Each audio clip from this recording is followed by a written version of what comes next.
तो ठीक है, फिर हम कंटिन्यू करते हैं real analysis. So last point पे हमने बात की थी आइसोलेटेड पॉइंट्स के ऊपर। तो ज़रा डेफिनेशन को रिकॉल करते हैं। So a point A that belongs to a set A that is a subset of real set is said to be an isolated point if that particular point A is not a limit point of the set A. Okay, तो मतलब कि आपको आपका set ए बनाना है। कुछ examples देखते हैं, आपको क्लियर होगा। जैसे आज मुझे एक एग्जांपल दिख रहा है, 0,1 का ही लेते हैं। ठीक है, एक एग्जांपल से ही स्टार्ट करते हैं वीडियो। ओके, सो एग्जांपल जो मुझे आज दिख रहा है, okay, so set A for example मैंने लिया 0,1। ओके, अब इन्होंने आपसे पूछा है कि इसमें आइसोलेटेड पॉइंट्स को हम लिखते हैं आईएसओ ऑफ ए की वैल्यू क्या आएगी। तो आईएसओ ऑफ ए जब आपको फाइंड करना है तो आपको ये सोचना है वो कौन से ऐसे पॉइंट्स है जो इस सेट में बिलोंग करते हैं और वो लिमिट पॉइंट नहीं है। तो आप तो जानते हैं कि इसका जो लिमिट पॉइंट का सेट आएगा वो तो उल्टा आएगा 0,1, जो कि एक्चुअल में इससे बड़ा है। मतलब ये सारे पॉइंट्स तो आ ही जा रहे हैं और एक्स्ट्रा 2 पॉइंट्स और आ जा रहे हैं, 0 और 1। So all the points of this particular set are becoming the limit point of this set, hence इसमें आइसोलेटेड में तो आप कुछ भी नहीं लिख पाओगे, तो आपका आंसर आ जाएगा नल सेट। ठीक है, लेकिन यहीं पे एक दूसरा क्वेश्चन लूँ मैं, जैसे कि set A defined as 1/n, n belongs to natural number. तो अब आपके से पूछा जाए कि what is the isolated point of the set A. So basically आपको ये देखना है कि वो कौन से ऐसे पॉइंट्स है जो इस सेट ए से बिलोंग करते हो और वो लिमिट पॉइंट का रोल प्ले ना करते हो। तो आप तो जानते हैं कि इसका जो लिमिट पॉइंट आने वाला है वो आने वाला है 0, और 0 करके एलिमेंट कभी भी सेट में नहीं आता है। तो इसके जितने भी एलिमेंट्स हैं, मतलब कि सेट के जितने भी आउटपुट्स है वो सारे ही लिमिट पॉइंट्स नहीं बनने वाले, यानी कि वो सारे ही आइसोलेटेड पॉइंट्स हो जाएंगे। तो आइसोलेटेड ऑफ ए की वैल्यू यहाँ पे क्या आ जाएगी, जो पूरा सेट था वही, क्योंकि उसके हर एक इंडिविजुअल पॉइंट्स जो हैं वो लिमिट पॉइंट नहीं बनने वाले।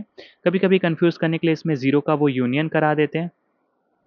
तो अब आपको पता है कि अब आपसे अगर कोई पूछे व्हाट इज आइसोलेटेड ऑफ ए, तो अब आप आंसर में ए नहीं लिख सकते हो, बिकॉज जो पूरा का पूरा सेट ए है वो आपका आइसोलेटेड ऑफ ए नहीं बन रहा है, because this time in A you have zero, और आप तो जानते हैं कि इस सेट का लिमिट पॉइंट तो जीरो आने वाला है।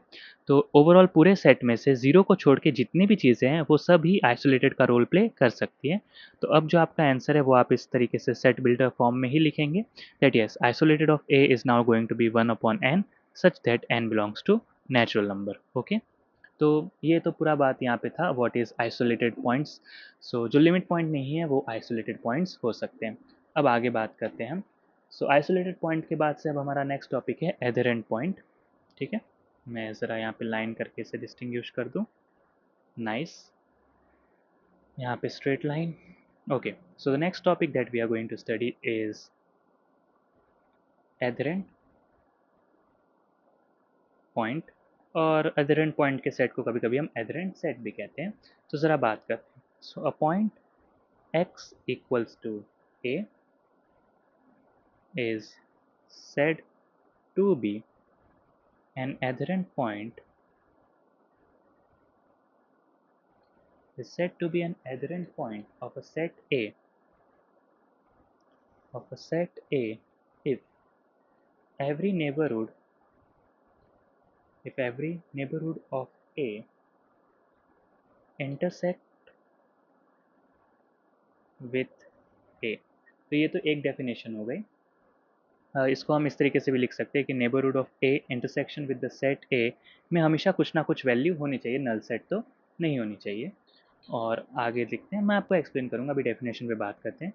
And set of all adherent point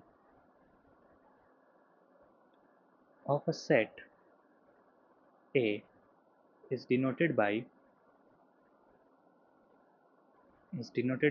A dash, और इसको हम कभी कभी क्या कहते हैं, closure of A, closure of A. ठीक है, चलो अब इसके ऊपर बात करते हैं कि आखिर ये है क्या, और मैं आपको एक इसकी जो बेसिकली शॉर्टकट है उसके ऊपर भी बात करेंगे। तो सबसे पहले आपको ये समझना है कि आखिर एधरेंट पॉइंट्स होते क्या हैं। तो a point x equals to A, आप एक ध्यान से देखना डेफिनेशन में कितनी माइन्यूट से डिफरेंस होती है। आइसोलेटेड में आपने पढ़ा ए बिलोंग्स टू आपका जो सेट है ए वो होना चाहिए, लेकिन यहाँ पे आपने कोई चीज़ ऐसी नहीं पढ़ी, मतलब आप कोई भी पॉइंट चूज कर सकते हो। तो a point x equals to a is called to be an adherent point of a set A if every neighborhood of A intersect with A। इसका क्या मतलब है कि अगर आपने उस पॉइंट A जो भी आपने चूज़ किया उसका आपने नेबरहुड फिगर आउट किया और आपने उसका इंटरसेक्शन A के साथ किया, तो आपके पास एटलीस्ट एटलीस्ट एक आंसर तो आना चाहिए, नल सेट नहीं आना चाहिए। जैसे कि आपसे अगर कोई पूछे कि मैं अगर इस तरीके से लिखूं, एक डिस्क्रीट सेट का एग्जांपल लेते हैं कि अगर मैंने सेट ए आपको मेंशन किया 1, 2 एंड 3।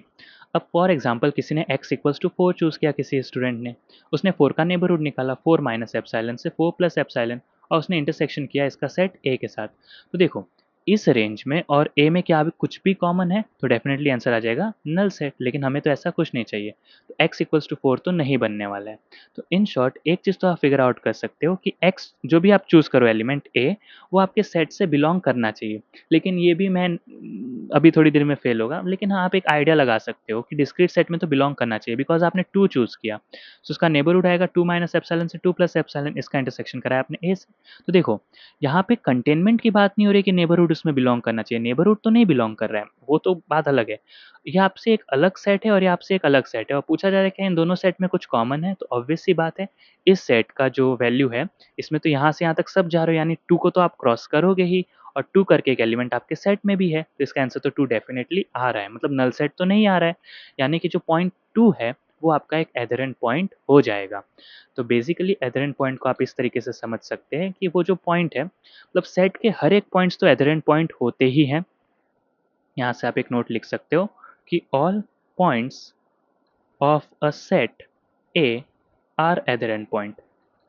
क्योंकि अगर उसका नेबरहुड हुआ नहीं हुआ उससे फ़र्क नहीं पड़ता है। नेबरहुड हुआ तब तो वेल एंड गुड, वो पूरा का पूरा ही रेप्लिकेट हो जाएगा दूसरी तरफ, जैसे 1 से लेकर 3 होता, तो यहाँ पे आपने 2 चूज़ किया होता, तो 2 का नेबरहुड आता 2 माइनस एप्सिलॉन से 2 प्लस एप्सिलॉन, और आपने इसका इंटरसेक्शन ए के साथ कराया होता, तब तो आप जानते हैं कि ये पूरा नेबरहुड ही इसमें आता है, तो फाइनल आंसर भी ये पूरा का पूरा नेबरहुड निकल के आ जाता है, that is again a null set. तब तो और अच्छी चीज़ होती। और जो लीस्ट पॉसिबल केस आता है वो डिस्क्रीट सेट का आता है, और उसमें भी अगर आपने सेट के अंदर का ही पॉइंट चूज़ किया है तो कोई दिक्कत नहीं, वही पॉइंट इंटरसेक्शन का आउटपुट हो जाएगा। So all points of a set A are adherent point. दूसरी चीज आप क्या देख सकते हो कि all limit points are adherent point. अब ये कैसे कह रहा हूं मैं, जरा देखते हैं इसके ऊपर भी। All limit points are adherent point. Just look at this particular example of 0, 1। तो 0 से 1 के अब इस सेट के जो एलिमेंट्स है आप वो चूज करो, तो वो तो एधरेंट पॉइंट डेफिनेटली होने वाले, ही हमने लॉजिकली देख लिया अभी। लेकिन what about at 0 and at 1, क्योंकि 0 और 1 तो इस सेट से बिलोंग नहीं करते हैं। और नहीं बिलोंग करने में मैंने यही दो क्यों चूज़ किया, 2 और 3 क्यों नहीं चूज़ किया, बिकॉज ये दोनों नहीं बिलोंग करते, वेल एंड गुड, बट ये दोनों ही लिमिट पॉइंट का रोल ज़रूर प्ले कर रहे हैं। तो फॉर एग्जांपल आपने 0 चूज़ किया, तो 0 का नेबरहुड क्या आ जाएगा, 0 माइनस एप्सिलॉन से 0 प्लस एप्सिलॉन। और आप जानते हैं कि नंबर लाइन पर ये चीज़ 0 यहाँ पर है, 0 प्लस एप्सिलॉन इस तरफ है और 0 माइनस एप्सिलॉन इस तरफ है, और आप इसका इंटरसेक्शन करा रहे हैं सेट ए के साथ। तो 0 प्लस एप्सिलॉन वाला जो पार्ट है उसमें तो काफ़ी सारे एलिमेंट्स आ रहे हैं ना जो सेट ए से बिलोंग करते हैं। तो इस इंटरसेक्शन का आउटपुट क्या आ जाएगा, 0 से लेकर 0 प्लस एप्सिलॉन, इतनी जो चीज़ है वो इन दोनों में ही कॉमन है, 0 के नेबरहुड में और आपके सेट ए में। तो आउटपुट में नल सेट से हट के कुछ तो आ गया, यानी कि 0 जो है वो भी एधरेंट पॉइंट हो गया। और सिमिलर केस हो जाएगा जब कोई स्टूडेंट 1 चूज़ करे, 1 का नेबरहुड आएगा 1 माइनस एप्सिलॉन से 1 प्लस एप्सिलॉन, और आपने जैसे इसका इंटरसेक्शन ए के साथ कराया, तो देखो ए सेट तो पूरा 0 से 1 जा रहा था, और आपका जो ये है ये तो 1 का नेबरहुड है। तो देखो ये जो इसका नेगेटिव पार्ट है 1 माइनस एप्सिलॉन से लेकर 1 तक, ये तो इन दोनों में ही कॉमन है। इंटरसेक्शन मतलब यही ना कि दोनों सेट में क्या कॉमन है, तो देखो ये भी नल सेट से अलग आ गया। तो इसका मतलब जो लिमिट पॉइंट्स है वो always they are going to be the adherent point, because limit point के तो नेबरहुड में वैसे भी बहुत सारे पॉइंट्स आते हैं उस सेट ए के। आप इस बात को समझो कि neighbourhood of A, intersection of A with the main set ए का क्या मतलब है कि सम एलिमेंट्स को हटा के मैं यहाँ पे लिख सकता हूँ एटलीस्ट वन एलिमेंट भी आया तो नल सेट नहीं होगा। सो एटलीस्ट, कम से कम at least one element of A should lie in the neighbourhood of the chosen point x equals to A. जो भी आप पॉइंट चूज करो उसके नेबरहुड में आपके सेट का एटलीस्ट एक पॉइंट तो लाई करे। तो अगर आप आपका जो point x equals to A choose करते हो वो आप सेट से ही चूज करते हो, तो वो खुद अपना पॉइंट तो आने वाला है, नेबरहुड तो डिपेंड करता है। और अगर आपने लिमिट पॉइंट चूज किया तो लिमिट पॉइंट तो कहता ही है कि अगर x इक्वल्स टू ए, मैं एक लिमिट पॉइंट हूँ, यानी मेरे नेबरहुड में तो सेट ए के इनफाइनाइट पॉइंट्स आ रहे हैं। तो जरा ध्यान से देखो, अधरेंट पॉइंट तो डिमांड करता है कि भाई एक ही आ जाए, लिमिट पॉइंट तो कहता है मेरे में तो बहुत सारे आ रहे हैं, तो डेफिनेटली जो लिमिट पॉइंट्स हैं वो भी अधरेंट पॉइंट हो जाएंगे। और यहीं से आप एक चीज़ निकाल सकते हो कि जो ए क्लोजर है इसको हम क्या बोलते हैं, ए के ऊपर बार को हम बोलते हैं ए क्लोजर, वो आपको सिंबल से दे देंगे। कभी कभी ए नॉट लिखेंगे तो आपको कह देंगे कि यस ये जो चीज़ है ये क्लोजर को डिफाइन कर रहा है। आपको इस वर्ड्स को ध्यान रखना है, ये ज़्यादा इंपॉर्टेंट है। सो जो क्लोजर ऑफ ए होता है, आप इन दोनों चीज़ों से डिस्क्राइब कर सकते हो कि पूरा सेट ए तो एडरेंट पॉइंट बनने ही वाला है, यूनियन जितने भी लिमिट पॉइंट्स है वो भी उसके एडरेंट पॉइंट बनने ही वाले। So A union A dash is known as the closure of A and that is described as A के ऊपर बार। समझ गए आप? ठीक है। सो एडरेंट पॉइंट ये थे। कुछ एग्जांपल्स अगर हम बात करें, वैसे काफ़ी सारे नोट्स भी एडरेंट पॉइंट के ऊपर, हम उसके ऊपर डिस्कशन करेंगे। ज़रा बात करते हैं अभी कुछ एग्जांपल्स को लेकर। एग्जांपल, चलो सबसे पहला एग्जांपल लेता हूँ मैं नेचुरल नंबर्स का। ठीक है, कोई पूछे कि इसका ए क्लोजर क्या आएगा, तो देखो ओरिजिनल सेट ले लो, that is obviously the natural number, union करा दो इसके लिमिट पॉइंट का, तो इसका तो कोई लिमिट पॉइंट आता ही नहीं है, सो नल सेट। तो फाइनल आंसर क्या आ गया? एन। दूसरा एग्जांपल मैं लेता हूँ रैशनल नंबर्स का। तो अब यहाँ पे ए क्लोजर की बात करते हैं, तो ओरिजिनल सेट ले लो यूनियन विथ, अब सॉरी नॉट रैशनल, रियल ले लिया मैंने गलती से, तो इसका तो आंसर ऑब्वियसली रियल आएगा। लेकिन अब बात करते हैं रैशनल नंबर्स की। सो ए क्लोजर यानी रैशनल होगा यूनियन। अब ज़रा इसका लिमिट पॉइंट का सेट बताओ तो क्या आता है? इसके जो लिमिट पॉइंट का सेट आता है वो आता है ऑल द रियल नंबर्स। सो अब क्यू यूनियन रियल नंबर्स क्या आ जाएगा आउटपुट? Real numbers. ठीक है, क्योंकि रियल नंबर्स बड़ा है, याद रखना है यहाँ पे यूनियन करना है, इंटरसेक्शन नहीं करना है। अगर मैंने ई रैशनल नंबर्स लिया तो ए क्लोजर क्या आ जाएगा? E rational union with what is the limit point of E rational? So again it is real numbers, तो इसका भी आंसर क्या आ जाएगा? Real numbers. ठीक है, मैंने सेट ले लिया 1/n, n belongs to natural number. तो देखो A dash is equals to क्या आ जाएगा?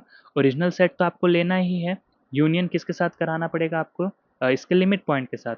तो ओरिजिनल सेट है मेरा 1/n, n belongs to natural number, union with इसका लिमिट पॉइंट क्या आता है? 0। तो ये रहा A closure of this particular set A. मतलब कि आपको पूरा सेट ए लिखना ही है, उसके साथ उसके लिमिट पॉइंट का यूनियन करा देना है। अगर सेट ए है 0 से 1, तो इसका ए डैश क्या आ जाएगा? आप ए सेट ले लो 0 से 1, यूनियन करा दो उसके ए डैश के साथ, sorry we can say derived set के साथ, तो वो आ जाएगा 0 से 1 इंक्लूडिंग 0 एंड 1। तो इसका फाइनल आंसर आ जाएगा 0 से 1। सो यहाँ पे आप कह सकते हो कि A dash is equals to A closure, A closure is equals to other and set, sorry not other and, the derive set. ठीक है, तो इस तरीके से आप इसको फिगर आउट कर सकते हो। और भी काफ़ी सारे एग्जाम्पल्स है बुक में, आप उन्हें देखेंगे तो क्लियर हो जाएंगे। अब ज़रा नी एडरेंट पॉइंट के ऊपर बात करते हैं और भी ज़्यादा, और कुछ नोट्स के ऊपर बनाते हैं। मतलब नोट्स का बेसिक मतलब है कि इनके ऊपर कुछ बेसिक प्रॉपर्टीज़ या फिर ये किस तरीके से बिहेवियर शो करते हैं। तो जो सबसे पहली प्रॉपर्टी आपको मैं कहना चाहता हूँ वो ये है कि A is a subset of A closure. It is obvious सी बात है, वो जो मैंने आपको पहली लाइन लिखाई उससे ये क्लियर हो जा रहा है कि जो सेट ए है वो डेफिनेटली सबसेट होने ही वाला है ए डैश का, बिकॉज आप कोई भी पॉइंट चूज़ करोगे, पूरा नेबरहुड ना भी आए तो एटलीस्ट वो पॉइंट तो आ ही जाएगा। ठीक है, तो यहाँ पे लिखा जा सकता है कि every point of a set A that is a subset of real set is an adherent point. हर एक पॉइंट आपके सेट का एधरेंट पॉइंट तो ऑब्वियसली होता ही है। ठीक है, क्योंकि हर एक पॉइंट का नेबरहुड का intersection with your set is always going to have at least that particular element. ठीक है, सेकेंड पॉइंट क्या है कि A dash is also a subset of the adherent. ये भी मैंने आपको एक्सप्लेन किया ऊपर लिमिट पॉइंट क्यों होता है। और ए यूनियन ए डैश करने से, मैंने ये फॉर्मूला आपको ज़रा ऊपर ही बता दी, ए यूनियन ए डैश करने से जो आंसर आता है that is also a subset. अभी तक हम इक्वेलिटी पे नहीं आए हैं, that is a subset of your closure set. और दूसरी चीज़ हम यहाँ पे ये कह सकते हैं कि A closure is a subset of A union A dash.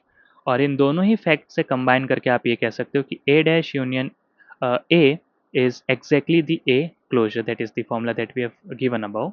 अब एक मिनट है, मैं आपको एक्सप्लेन करता हूँ, पैनिक नहीं होना, रुको। ठीक है, तो ये चीज़ मैंने आपको ऊपर डायरेक्टली लिखा दी थी कि ए का यूनियन उसके लिमिट पॉइंट के सेट के साथ करा दो तो आपको ए क्लोजर मिल जाता है। और इनफैक्ट आपको ये वाला पॉइंट भी क्लियर हो गया था कि हाँ चलो, ए में आने वाले सारे पॉइंट्स एधरेंट पॉइंट बन रहे हैं, well and good. A dash में आने वाले पॉइंट्स भी एधरेंट पॉइंट बन रहे हैं, वेल एंड गुड। लेकिन क्या इनके अलावा कोई भी पॉइंट्स नहीं बनेंगे? क्योंकि अभी तक हम उस पर नहीं आए, तो इन दोनों से बन रहे हैं, इसका मतलब हम सिर्फ इतना कंक्लूड कर सकते हैं कि हाँ, इनका यूनियन जो है वो सेट एक के अंदर आ सकता है, उसके अलावा भी तो कुछ एलिमेंट्स हो सकते हैं। समझो बात को। ठीक है कि नहीं? तो उसी को काउंटर करने के लिए ये वाली चीज़ आती है कि नहीं, जो दूसरा बड़ा वाला सेट है वो भी आपके इस सेट का ही सबसेट है। तो आप जानते हैं A is a subset of B और B is a subset of A, इसका मतलब बी और ए को आपस में इक्वल ही होना होगा। तो आपने ऊपर जो 2 पॉइंट्स है उससे तो सिर्फ़ आपने इतना बताया कि चलो ए डैश में ए आ सकता है, ए डैश में ए क्लोजर में ए आ सकता है, ए क्लोजर में डिराइव सेट ऑफ ए आ सकता है। तो उसका यूनियन तो सेट ए में आ सकता है, देखो मुँह से ही निकल रहा है ना, आ सकता है, पूरा कंप्लीट वही इक्वल हो जाएगा ऐसा तो नहीं है ना? तो उसी को प्रूफ करने के लिए जो सेकंड चीज़ है ये आती है। इसके प्रूफ के ऊपर बात करते हैं कि आखिर हम ये चीज़ कैसे लिख रहे हैं। तो let A be an element of the set A, ठीक है? सो अगर ए एक पॉइंट है आपका ए का, तो आपको क्या पता चलेगा? Then clearly A dash is a subset of A union A dash. रुको मैं आपको एक्सप्लेन करता हूँ। चलो इसकी अभी ज़रूरत नहीं है, मैं भी अभी ठीक से नहीं एक्सप्लेन कर पाऊँगा, लेकिन हाँ, मुझे याद दिलाना कि मैं आपको एक्सप्लेन करूँ ये चीज़। बुक के मार्जिन में ऊपर टॉप पे लिख देना कि ये जो है ये आखिर क्यों आता है। ये जब हम मिलेंगे मैं आपको एक्सप्लेन करूँगा, ठीक है? आपने लिख के रखना। क्यू इंटरसेक्शन क्यू डैश, ठीक है। दो प्रॉपर्टीज कंटेनमेंट। नेक्स्ट है कि इफ़ आपका जो सेट ए है वो क्लोज्ड सेट है, तो उस पर्टिकुलर सिचुएशन में जो डिराइव्ड सॉरी जो क्लोजर है और जो सेट है वो दोनों इक्वल हो जाएगा। और ऐसा इसलिए होता है क्योंकि आपका सेट क्लोज्ड है। तो आपको ऑलरेडी पता है कि ए डैश जो है वो आपके ए में कंटेन हो रहा है, तो ए यूनियन ए डैश करोगे तो क्योंकि ये पूरा इसमें कंटेन हो ही रहा है, तो ओवरऑल आंसर जो है वो निकल के ए आएगा। तो इस वजह से ए डैश और सॉरी ए क्लोजर और ए की वैल्यू बराबर हो जाती है जब आपका सेट ए जो है वो क्लोज्ड सेट हो जाए तब। अब एक चीज़ के ऊपर यहाँ बात करते हैं कि ए यूनियन बी का जो क्लोजर है उसकी जो वैल्यू है वो A closure union B closure के बराबर आती है।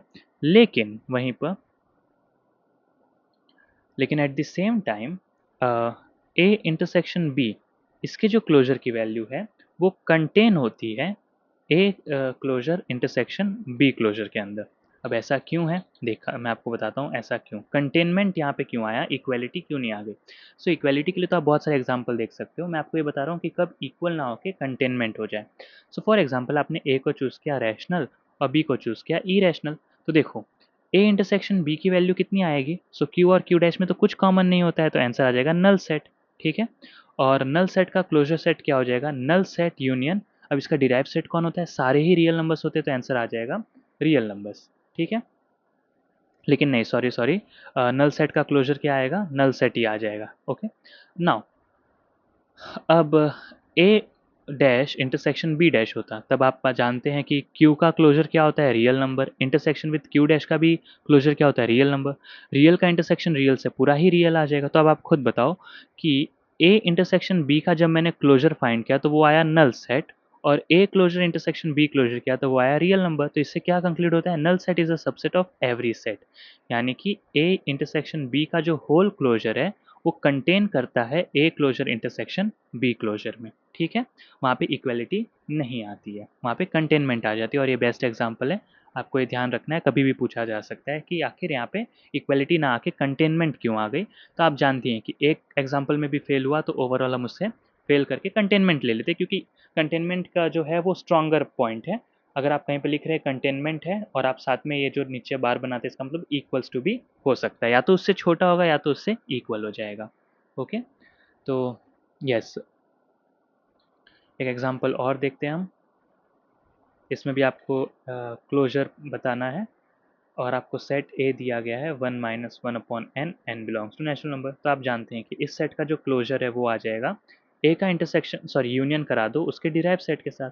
तो ए सेट तो ठीक है, आप पूरा का पूरा वही ले लोगे, और इसमें जो डिराइव सेट है इसका मतलब आपको इस पर्टिकुलर सेट के लिमिट पॉइंट का सेट बनाना है। तो इस सेट का लिमिट आखिर जा कहाँ पे रहा है, तो ऑब्वियसली ये जा रहा है 1 पर। तो इसका इंटरसेक्शन जो है, सॉरी नॉट इंटरसेक्शन, इसका यूनियन आप करा दोगे 1 के साथ, and hence this is your derived set, sorry, the closure set A, okay. कहीं पे आपको एग्जांपल आ जाए सेट ए दिया हो sine of n, n belongs to natural number, ज़रा यहाँ पे बात करते हैं। तो यहाँ पे जो क्लोजर सेट आएगा वो आएगा A union derive set. A set तो ठीक है, sine of n, n belongs to natural number. अब बात करते हैं इसके डिराइव्ड सेट की, यानी वो कौन से पॉइंट से जो इसका लिमिट पॉइंट बन सकते हैं। तो आप जानते हो कि साइन एन है, एन अगर आप नेचुरल नंबर से पिकअप कर रहे हो तो साइन की जो एक्चुअल वैल्यूज है वो -1 से 1 आती है। और क्योंकि आप बहुत सारे नेचुरल नंबर्स पिकअप कर रहे हो तो इस रेंज में सारे ही नंबर्स, मतलब जितने भी आउटपुट साइन दे सकते हैं वो सारे आउटपुट्स आपको मिलेंगे, और उन सब आउटपुट्स एक बार नहीं इनफाइनाइट टाइम्स मिलेंगे। सो -1 से लेकर 1 तक ये जितनी भी वैल्यूज़ हैं ये सब की सब आपकी आउटपुट्स आने वाली है। इनफैक्ट ये जो सेट है ये खुद -1 से 1 दिखेगा, ये सेट ही खुद ऐसा दिखेगा because that is the output of a sine function. और ये जो जितने भी पॉइंट्स है वो सब, और आप इसी को देख के कह सकते हो कि अरे ये तो क्लोज्ड हो गया। और अगर ये क्लोज्ड हो चुका है इसका मतलब क्या है कि आपका ए डैश और ए सेम आया, यानी इसका आंसर ओवरऑल आ जाएगा -1 से 1, क्योंकि यूनियन में दोनों ही सेट सेम होते हैं तो यूनियन वही आ जाता है, या फिर एक दूसरे के अंदर पूरी तरीके से समा जाए तो जो बड़ा वाला है वही आपका यूनियन का फाइनल आंसर आता है। ओके, चलो, तो ये तो बात हो गई हमारे पास what is adherent point and what is the closure set या फिर एधरेंट सेट। आपको ये चीज़ का ध्यान रखना है कि एधरेंट पॉइंट एक डेफिनेशन है कि वो पॉइंट जिसका नेबरहुड का इंटरसेक्शन आपके सेट ए के साथ नल सेट नहीं आना चाहिए, तो वो पॉइंट एधरेंट पॉइंट कहला जाएगा।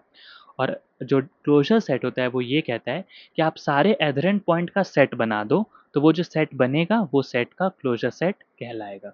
ठीक है, अब इसी पे से अगली डेफिनेशन हमारे पास आती है and that is the dense set. आखिर डेंस सेट होता क्या है?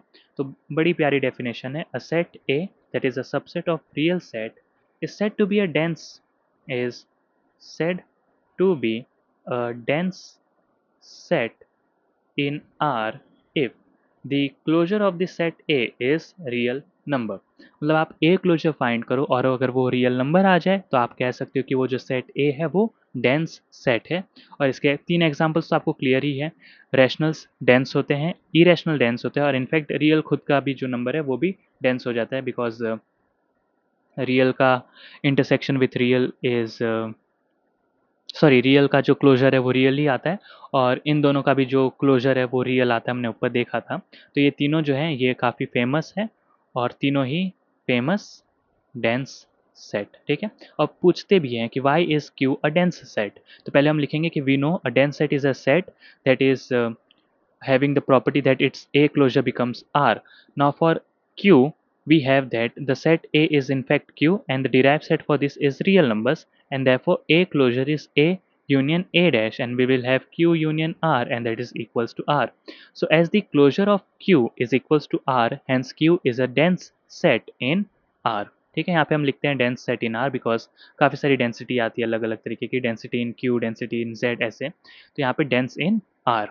ओके, अब इसके भी कुछ एग्जांपल्स है वो काफ़ी ईजी है, मैं आपको कुछ अलग एग्जांपल्स दिखाता हूँ। जैसे आपको ये दिया हो z प्लस अल्फ़ा z, ठीक है, और यहाँ पे उन्होंने कह दिया हो कि alpha belongs to Q C, मतलब ई रैशनल नंबर से बिलोंग कर रहा है।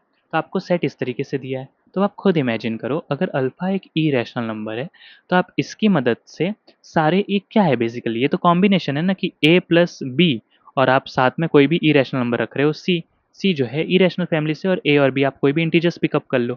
तो ओवरऑल जो आपको नंबर मिलेगा उसकी पॉसिबिलिटी क्या होगी कि वो हमेशा इरेशनल नंबर ही होने वाला है, because if there is a irrational number the linear combination is also irrational number.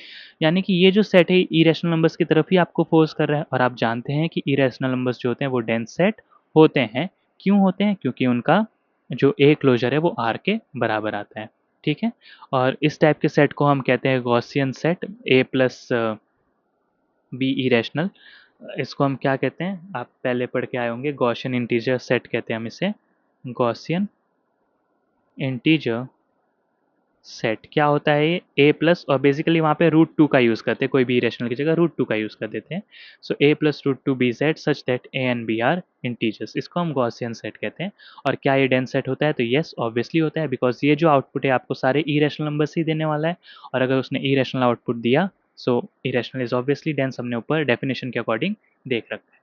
ठीक है, तो बाकी एग्जाम्पल्स तो कुछ ज़्यादा नहीं है, 4-5 ही है, वो आप इजीली कर पाओगे।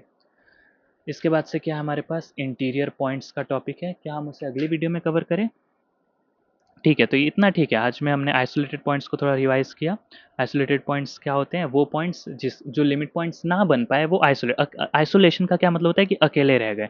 और अकेले का मतलब एक दो आता हो तो ऐसा नहीं है, एक दो आता हो तब भी वो आइसोलेशन में ही काउंट होगा। बेसिकली इसलिए कहते हैं कि इनफाइनाइट आए तो लिमिट पॉइंट है, नहीं आए तो then it is an isolated points, मतलब कि जो लिमिट पॉइंट नहीं बन पाया वो आइसोलेटेड पॉइंट बन गया।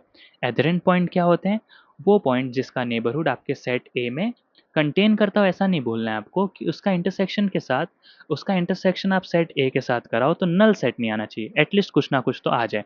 तो आप जानते हैं कि कोई भी पॉइंट आप अगर ए चूज़ करते हो तो अगर आप कोई भी पॉइंट ए चूज़ करते हो तो उसका नेबरहुड ए माइनस एप्सिलॉन से ए प्लस एप्सिलॉन जाता है, लेकिन उसका सेंटर ए तो उसी नेबरहुड में रहता है।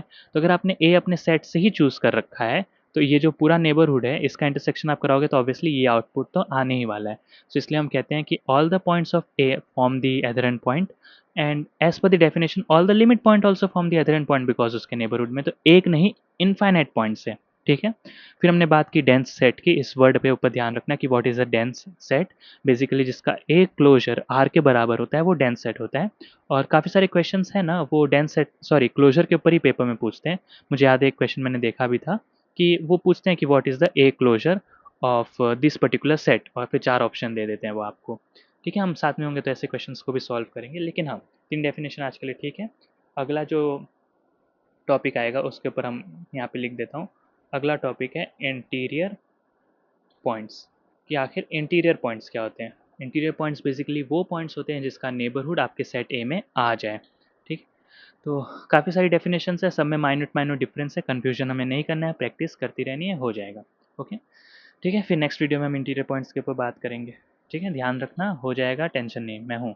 चलो, बाय बाय।